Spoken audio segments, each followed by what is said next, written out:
Je donne la parole à Stéphane Guiguet pour que nous passions au sujet suivant, qui est le sujet de notre intervention dans les lycées. Merci Madame la Présidente. Je vais essayer d'être concis tout en étant précis. L'ancienne région Bourgogne et l'ancienne région Franche-Comté mettaient en œuvre leurs actions par des modalités différentes. Donc cette fusion permet d'adopter des pratiques uniques pour tous les établissements et pour nos 131 lycées bourguignons franc-comtois. Ainsi, dès 2016, il a été décidé de calculer les dotations de fonctionnement avec l'application utilisée précédemment en Franche-Comté.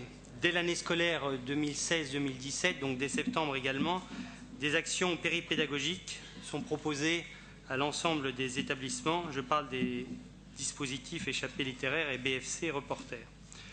En 2017 et souvent dès septembre, plusieurs chantiers de convergence seront lancés. Je pense au travail de calcul du forfait d'externat, je pense au travail qui concerne les modalités d'attribution des équipements dans les lycées, je pense au travail qui concerne la mise en place de nouvelles modalités de versement du forfait d'internat. Je pense également au travail qui concerne la mise en place de nouvelles modalités de répartition de l'enveloppe de subvention d'aide à l'investissement dans les établissements privés. Et puis un nouveau dispositif sera fusionné dès la rentrée de septembre 2017 et nous y sommes particulièrement attachés. C'est les dispositifs autour des projets éducatifs qui s'appelaient ELB et projets éducatifs en Bourgogne et l'appui à la vie lycéenne en Franche-Comté. Une réflexion sera également lancée sur l'usage de nos manuels scolaires ainsi qu'un travail qui concernera la mise en place d'un PPI commun pour le patrimoine, j'y reviendrai tout à l'heure. Donc pour les lycées, 3 directions différentes, la direction des lycées, la direction du numérique éducatif et la direction du patrimoine. Quelques mots pour commencer sur les lycées qui concernent différents programmes, notamment le programme sur la dotation de fonctionnement, et nous l'avons déjà abordé à plusieurs reprises dans cet hémicycle. Le fonctionnement qui est adopté donc de façon harmonisée, j'ai envie de dire, en tout cas pour ce qui est des modalités de calcul en Bourgogne-Franche-Comté, qui permet d'appliquer les modalités uniques pour la dotation 2017. D'autres prestations également acquises par la région au bénéfice des lycéens dans cette direction des lycées, notamment pour la collecte et le traitement des déchets, l'assurance, la flotte des véhicules de nos lycées. Des équipements également qui concernent d'autres programmes, l'équipement des EPLE, et vous êtes tous au courant, chers collègues, puisque vous siégez dans les conseils d'administration des différents lycées, ce qu'on appelle les plans techniques d'équipement, mais également l'aide à l'investissement des établissements privés. Je m'attarderai un peu plus sur l'accompagnement des projets et des établissements en faveur des lycéens, qui représente pour nous une politique volontariste importante et qui est un véritable marqueur politique, puisque la région soutient les établissements dans la mise en œuvre de projets périscolaires, des projets que j'ai cités tout à l'heure, mais également un grand nombre de voyages et de stages à l'étranger de lycéens qui bénéficient du soutien financier de la région. Elle promeut également, la région, l'éducation artistique et culturelle des élèves. Elle développe et elle renforce la pratique artistique. Et nous avons un certain nombre de partenariats avec le Centre régional du livre, le rectorat, et puis un certain nombre d'institutions autour de ces projets éducatifs. Nous conduisons également des démarches pour répondre aux enjeux de développement durable, et c'est très important, et nous essayons d'associer à chaque fois l'ensemble de la communauté éducative. Je pense à la charte régionale écolycée. Nous travaillons également en lien avec le rectorat, au rapprochement également en travaillant avec les enseignants, notamment à travers un certain réseau d'écoles-entreprises pour initier, développer, multiplier l'ensemble des actions qui permettent de créer des passerelles entre l'école et l'entreprise. Mais c'est aussi un certain nombre de soutiens au pouvoir d'achat des familles. Je pense à la gratuité des manuels scolaires. Je pense également à la tarification des services d'hébergement et de restauration qui sera mis en place prochainement, mais également à la caisse à outils. Et si vous siégez dans des conseils d'administration de lycées professionnels, vous pouvez constater l'importance de cette caisse à outils qui favorise l'égalité des chances, puisque nous avons choisi d'aider des jeunes qui s'orientent vers des filières professionnelles porteuses d'emploi. Je pense notamment à l'hôtellerie, à l'agriculture, au BTP, mais aussi à l'électrotechnique.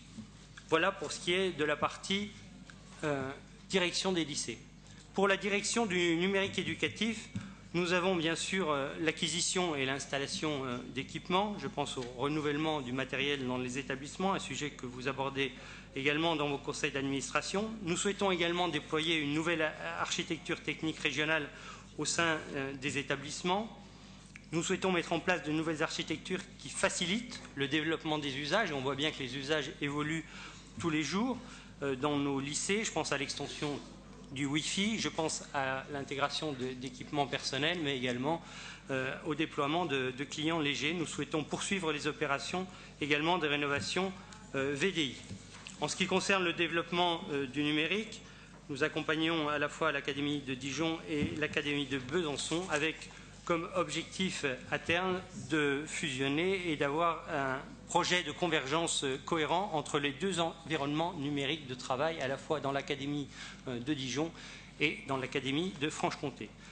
La direction du numérique éducatif, c'est également la maintenance informatique avec une priorité pour 2017, harmoniser nos pratiques et nos procédures au sein de l'ensemble des établissements. Mais nous avons aussi un défi, c'est l'accès à Internet. Et mon collègue Patrick Molinos l'a évoqué tout à l'heure, lancer un nouveau marché opérateur sur l'ensemble du territoire pour un déploiement opérationnel rapidement, à la fois en Bourgogne et en Franche-Comté. Nous souhaitons également améliorer les débits de connexion à Internet dans les établissements pour améliorer et favoriser les usages, puisqu'on voit bien que les usages évoluent et que les enseignants se servent de plus en plus de ces outils. D'où l'intérêt d'avoir créé cette année une nouvelle direction qui n'existait ni en Bourgogne ni en Franche-Comté.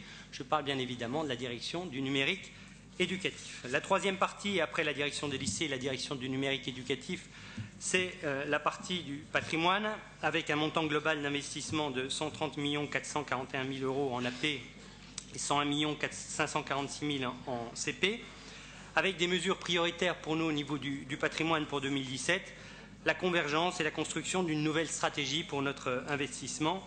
Cette stratégie permet la déclinaison des opérations d'investissement selon deux principaux faisceaux d'opérations. Le premier faisceau, c'est un PPI, donc un programme pluriannuel d'investissement, qui porte évidemment sur les opérations de modernisation lourde de notre patrimoine, qui peuvent éventuellement accompagner un processus de réorganisation de certains établissements qui se projettent et qui sont décidés évidemment en lien avec nos partenaires institutionnels.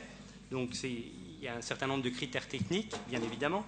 Et puis le deuxième faisceau, c'est un programme de grosse réparation, entretien et adaptation des locaux que nous appelons GREAL, qui porte sur les opérations d'entretien préventif ou curatif de notre patrimoine. Le territoire, pour cela, a été divisé et découpé en 8 aires départementales. Pour réaliser nos travaux de gros entretien, la région s'appuie sur des accords cadres avec des marchés dont la consultation interviendra début 2017 pour une attribution au cours du deuxième trimestre 2017. Et puis nous avons également, en matière de patrimoine, et ce n'est pas un détail, une convergence de la dotation également réparation courante du propriétaire, qui existait déjà en Franche-Comté mais qui n'existait pas en Bourgogne. Cette dotation que nous appelons RCP doit permettre aux établissements de répondre, et c'est une attente de l'ensemble des établissements, de répondre aux exigences de la réglementation, bien sûr, en matière de sécurité et d'hygiène, mais également de faire face à un certain nombre de désordres mineurs qui surviennent de manière impromptue et d'acheter les matériaux nécessaires aux interventions de nos équipes mobiles, je pense aux EMOP et aux EMAT. Une autorisation à ce titre de programme de 3 400 000 € est inscrite en CP d'investissement.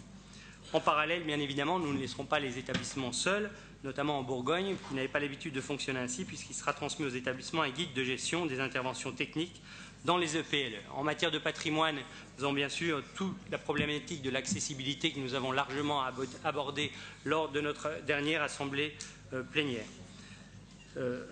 La sécurisation, dernier point sur le patrimoine, la sécurisation des lycées et le plan qui a été voté à la quasi-unanimité avec un certain nombre d'amendements ajoutés par le groupe des Républicains. De mémoire, ce plan avait 3 axes: la coordination avec les différentes institutions, la formation de nos agents et bien sûr la partie travaux.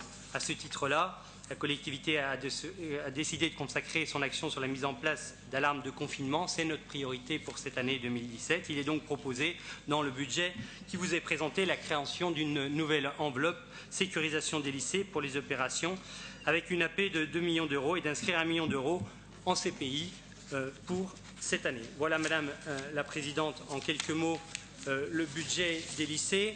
Pour résumer, des actions sur le patrimoine. Ces actions ne sont en aucun cas détachées d'un certain nombre de choses qui ont déjà été évoquées. Je pense notamment à la carte des formations, pour qu'on soit en cohérence, bien sûr, avec l'évolution de la carte des formations. Le patrimoine en cohérence, bien sûr, avec le développement durable, dans un souci d'économie d'énergie, des lycées où il fait bon vivre. Poursuivre nos efforts en termes d'équipement technique, puisque partout où je passe, à la fois en Bourgogne et en Franche-Comté, on remarque la qualité exceptionnelle de nos plateaux techniques et nous avons un vrai défi pour continuer l'équipement de nos lycées bourguignons-franc-comtois. Un défi en ce qui concerne le numérique éducatif, puisqu'on voit bien qu'il y a une véritable évolution des pratiques, aussi bien pédagogiques, mais aussi un vrai défi pour nous en termes d'investissement, d'où la création de cette direction du numérique éducatif. Les politiques volontaristes, j'ai insisté, mais j'insiste là-dessus, puisque je vois bien que certains souhaitent faire dans cette Assemblée des économies de fonctionnement. Nous ne ferons pas des économies sur nos politiques volontaristes et sur les projets éducatifs. C'est pour nous, au contraire, un investissement dans l'avenir, un investissement pour nos jeunes lycéens, avec un fil rouge dans chacune de nos actions, à la fois la mobilité, et nous travaillons, et c'est ce qui était inscrit dans les slides, la mobilité de nos élèves, de nos lycéens, avec un travail particulier, une attention particulière sur la modernisation de nos internats, la mise en valeur du lien école-entreprise, avec bien évidemment une volonté de mixer les formations. C'est en lien évidemment avec ce qu'a dit ma collègue Océane Charest-Godard, mais aussi ce que dira plus tard ma collègue Sylvie Laroche pour la formation professionnelle, et puis tout en respectant un certain équilibre territorial. Voilà, Madame la Présidente, pour le budget lycée.